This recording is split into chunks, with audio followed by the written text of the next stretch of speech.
Ens trobem en el Teatre del Raval, que és un teatre a la italiana, d'estil romàntic, un teatre que permet la proximitat amb el públic, on la interpretació és més directa i que el fa idoni pel petit musical, pel musical artesà, el musical de proximitat.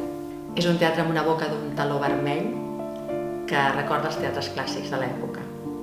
Tenint en compte aquestes característiques úniques a la ciutat i després dels grans èxits que vam tenir amb musicals com La Vampira del Raval, com Goodbye Barcelona i Germans de Sang, hem pensat que volem seguir per aquesta línia. Volem especialitzar-nos en el musical petit de proximitat.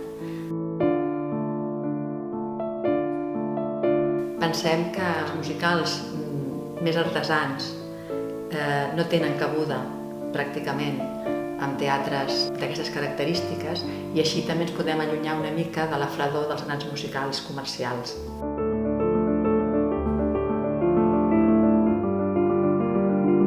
L'objectiu del Teatre del Raval serà, a partir d'ara, apostar i aconseguir aquesta fita, que seria el teatre, per la seva màgia que té aquest teatre, que és una màgia especial, la casa del musical petit i artesà.